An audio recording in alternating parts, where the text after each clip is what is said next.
Vamos falar agora então das invasões do MST de norte a sul do Brasil. As invasões já atingem 8 estados. Integrantes do MST já ocupam áreas em Minas Gerais, Pernambuco, Santa Catarina, Ceará, Espírito Santo, Rio Grande do Norte, Rio Grande do Sul e no Distrito Federal. Com o discurso de promover a reforma agrária e sob o argumento de tomarem terras improdutivas, famílias invadem terrenos da iniciativa privada, como ocorrido em Aracruz, na fazenda da empresa Suzano, fabricante de papel e celulose, e também áreas pertencentes à União, caso da Embrapa em Pernambuco. Sobre essa ação ilegal, o ministro da Agricultura e Pecuária, Carlos Fávaro, foi às redes sociais. Segundo a publicação, integrantes do MST, abre aspas, atentam contra a ciência, contra a produção sustentável e cometem crime próprio de negacionistas, fecha aspas. Volto com você, Zé. Apesar disso, ainda está muito tímida a reação do governo federal, era preciso mais do que isso? E como é que está a relação do governo com o MST? De alguma forma abalada por essa pressão que está chegando do Congresso ou segue intacta, Zé?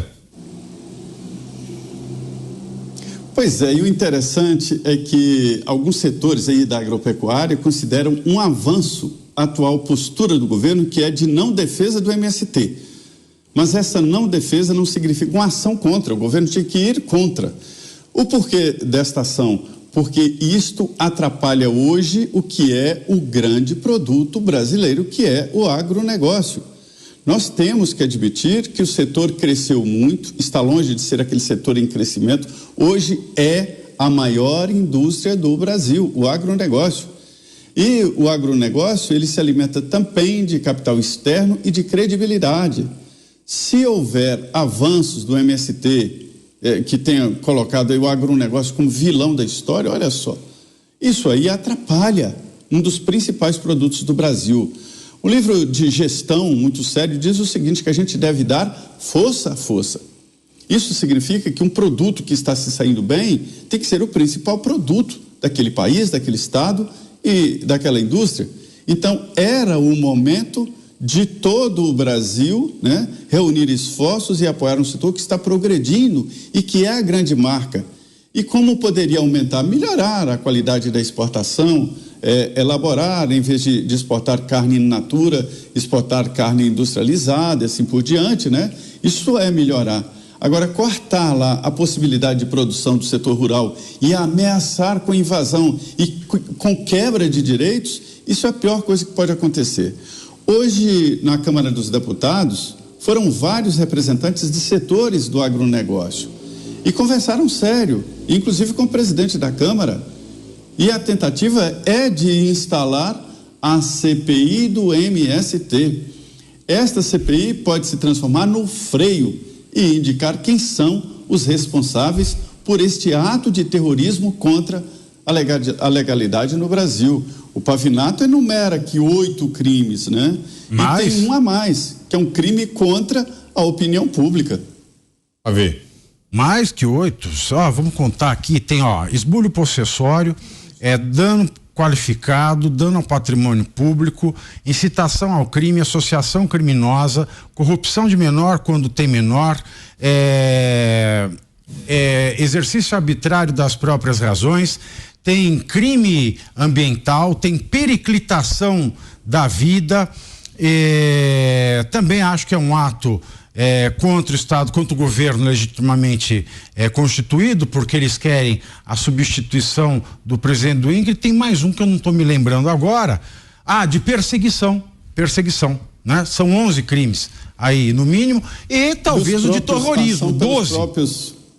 né? Tem 12. Agora, a questão é a seguinte, como é que não, política de não aprovação? Zé, o Stedley estava no avião do Lula.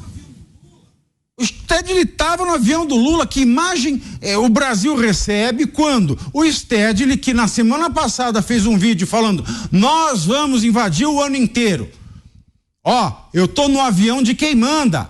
Manda ver na invasão, moçada. Não vai acontecer nada, ele garante a gente. Quando o Lula põe um criminoso no avião dele, mais um, ele garante aquela ameaça que o Stedley fez na semana passada. Podem cometer crimes à vontade.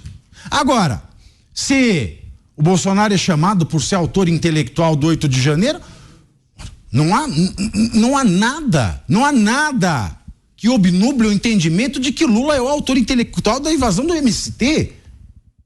E eu acho que o Carlos Fávaro, ele está servindo de cortina de fumaça, porque quando ele faz uma declaração condenando, que é o certo, que é o republicano, que é o honesto, que é o justo, mas continua no governo Lula, ele serve como morde-a-sopra do governo.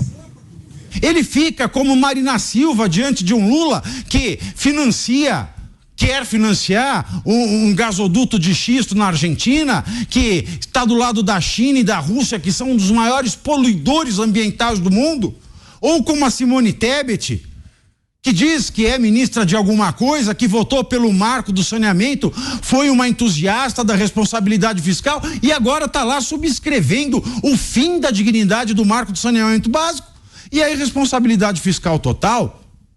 Então esse governo está apoiando sim, está apoiando claramente, está apoiando abertamente, é responsável e é parceiro do crime do MST. Fala, Dantas. Essa observação do Pavinato ela é muito importante, porque esses ministros servem de biombo para uma autocracia que está se consolidando. Ontem eu vi a nota. Eu fiquei espantado com essa história da Embrapa, até comentei aqui no programa e fui procurar a nota da Embrapa.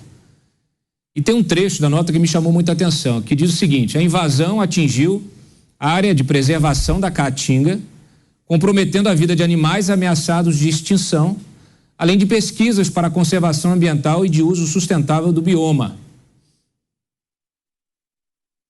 E aí eu não vi uma manifestação da Marina sobre isso. Eu não vi uma manifestação do Dino sobre todos esses crimes.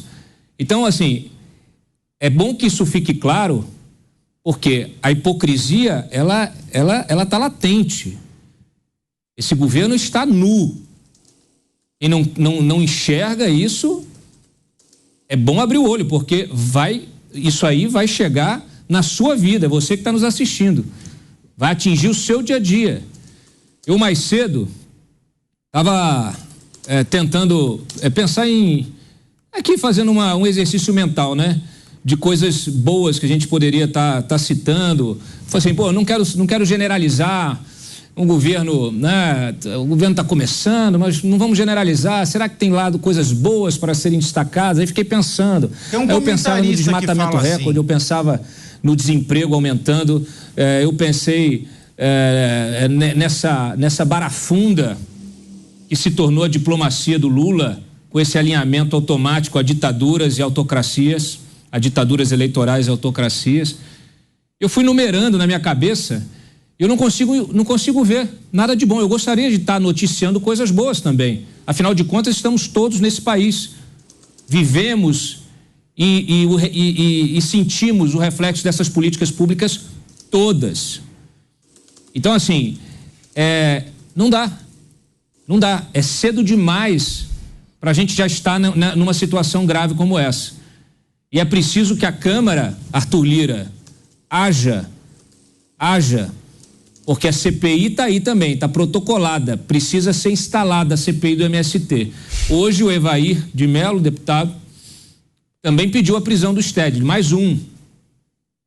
Tem o pedido de prisão da Frente Parlamentar do Agro e tem também aquela ação que foi protocolada no STF, que até agora está lá com o Nunes Marques, nada aconteceu. Olha, gente, não dá. A minha pergunta é: a sociedade vai ficar passiva, olhando a banda marcial passar? Diga, Mota. Não são famílias que invadem as fazendas. São ativistas de extrema esquerda que invadem as fazendas. As pessoas envolvidas, a maioria delas, são apenas instrumentos. Há até crianças envolvidas. Atenção, Ministério Público. Atenção, conselhos tutelares. Há crianças envolvidas nessas operações de invasão de fazendas. E tem mais, como o Dantas já disse, os militantes ou os invasores Invadiram até uma área de preservação ambiental, preservação da Caatinga, comprometendo a vida de animais ameaçados de extinção. Senhora ministra do Meio Ambiente, a bola está com a senhora agora.